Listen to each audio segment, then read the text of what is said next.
고교학점제 하면은 학생들이 가장 많이 착각하는 부분이 있는데요. 바로 멋진 이름의 과목들을 선택한다는 것입니다. 하지만 고교학점제의 선택 과목들은 그렇게 선택해서는 안 됩니다. 오늘은 수학 관련된 과목들에서 어떤 기준으로 어떤 진로에 맞춰 선택해야 되는지 지금부터 전부 알아보도록 하겠습니다.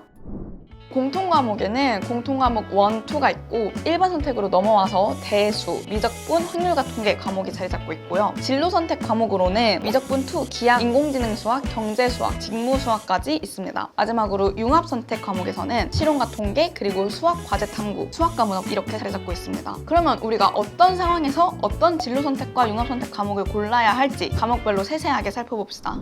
먼저 진로 선택 과목으로는 미적분 2와 기하 과목이 있습니다. 미적분 2에서는 수열의 극한, 미분법, 적분을 배우는데 미적분 1 과목의 심화된 버전을 배운다라고 봐주시면 될 것 같습니다. 기하에서는 2차 곡선, 공간 도형과 공간 좌표, 그리고 벡터까지 내용을 배우는데요. 이 과목들 어려워 보이니까 나는 듣지 않겠어 라는 친구들이 굉장히 많을 것 같은데요. 상위권 대학에 이공계학과 진학을 희망한다면 미적분 2와 기하 과목은 필수입니다. 여러분 실제로 대학에 가시면 미적분 2와 기하의 심화 단계인 수학을 배우게 됩니다. 대학에서는 입학하자마자 알려줘야 되는 수학인데 그 기초를 안 배우고 온다면 굉장히 곤란할 수밖에 없겠죠. 대학에서 미투와 기하를 듣고 오라 라고 저희에게 얘기하고 있다라고 보면 좋을 것 같습니다. 또한 이공계뿐만 아니라 경제학과에서도 미투와 기하가 필수 과목으로 분류되었기 때문에 경제학과에 진학할 친구들도 듣고 가시는 것을 추천합니다. 우리 진로 선택 과목 중에서 정말로 선택의 의미가 사는 과목들이 몇 가지 있습니다. 바로 인공지능 수학과 경제 수학인데요. 인공지능 수학은 인공지능과 빅데이터, 텍스처 데이터 처리, 이미지 데이터 처리, 그리고 예측과 최적화까지 실제로 인공지능에서 쓰이는 수학 개념을 배우는 학문입니다. 손실함수랑 경사하강법과 같은 실질적인 개념까지 배우는 인공지능 쪽에 진학한다면 꼭 들어야 되는 과목이라고 할 수 있겠네요. 그래서 실제로 컴퓨터 관련 학과를 진학한다, 소프트웨어 융합학과, 컴퓨터 공학과, 컴퓨터 과학과, 데이터 사이언스과, 컴퓨터 교육과, IT 관련 학과, 사이버 국방학과까지가 있겠습니다. 그리고 이제 인공지능 수학이라는 이름만 보고 듣지 않겠다라고 결정하시는 분들도 매우 많을 것 같은데요. 실제로 요즘 많은 분야에서 인공지능이 선호되고 사용되고 있습니다.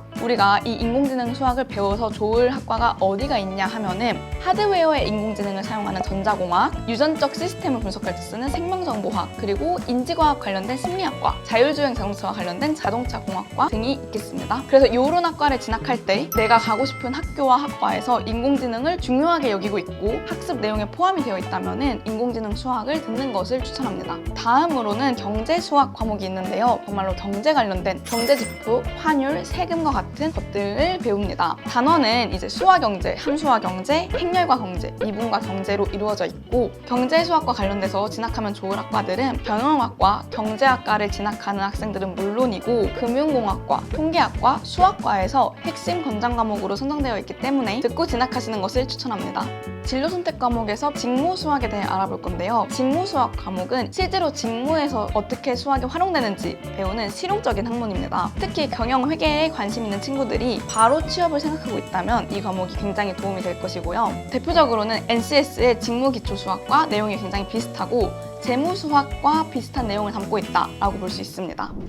그리고 융합선택 과목에서의 수학과 문화는 수학과 문화를 접목시킨 과목인데요. 예술과 수학, 생활과 수학, 사회와 수학, 환경과 수학 이런 단원들로 구성이 되어 있습니다. 그러다 보니 내 전공과 수학을 융합 능력을 보여줄 때 굉장히 잘 사용될 것으로 생각이 됩니다. 예술과 수학의 상관관계를 얘기할 문화예술학과, 그리고 환경학과, 사회학과, 스포츠과학과, 건축학과 등에 진학할 학생들에게 유익할 것으로 생각됩니다. 다음으로 실용통계 과목은 통계를 학문적으로 다루고 있는 과목입니다. 특히 인문계열 에서 통계를 주로 쓰는 학과들에 진학할 때 큰 도움이 될 것으로 생각됩니다. 우리가 여태까지 얘기했던 통계학과, 데이터 사이언스학과, 경영학과, 사회계열학과에 많이 사용이 될 것 같고요. 사회계열학과에서도 특히 심리학과와 사회학과에 추천을 드립니다. 또한 통계가 중요한 학과가 한 개 더 있는데요. 임상실험을 진행하는 의학과에서도 해당 과목이 중요할 것으로 생각이 됩니다. 마지막으로 추천드릴 과목은 융합선택의 수학과제 탐구라는 과목인데요. 이름에서 알 수 있듯이 우리가 탐구나 연구를 한 대한 보고서를 자연스럽게 생활기록부에 녹여낼 수 있는 기회를 주는 과목입니다. 그렇기 때문에 수학과 내 진로를 연결시킬 수 있는 어느 학과든 희망할 수 있습니다. 특히 수학과에서는 수학과 관련된 심도 있는 연구를, 물리과에서는 실험물리 관련된 내용들을, 공학계열 관련해서는 내 진로와 수학을 버무린 복잡한 문제 해결을 진행하는 수학 연구를 할 수 있겠습니다. 또한 경제 수학에서도 수학에서 경제가 활용되는 탐구를 진행할 수 있을 것으로 예상되며, 마지막으로 자율전공학부에서도 이 과목을 권장 과목으로 분류하고 있기 때문에 수강하시는 것을 추천합니다. 대표적으로는 이공계열 관련된 자연계열학과나 공학계열에 굉장히 추천을 드리고, 특히 수학과 물리과도 잘 활용할 수 있을 것입니다. 오늘은 수학과 관련된 진로 선택 과목과 융합 선택 과목에 대해 알아봤는데요. 이렇게 많은 선택 과목들이 있지만 가장 중요한 것은 기초적인 수학 과목들입니다. 그래서 우리 배운 공통수학 1, 2와 배수, 미적분, 확률과 통계 과목에서의 기초를 잘 탄탄히 가지는 것이 가장 중요합니다. 그 이후에 진로 선택과 융합 선택 과목을 진로에 맞게 잘 선택하셔서 나를 위한 고교학점제를 잘 만들어 가시길 추천드립니다. 오늘 컨텐츠가 도움이 되셨다면 구독과 좋아요 눌러주세요. 감사합니다.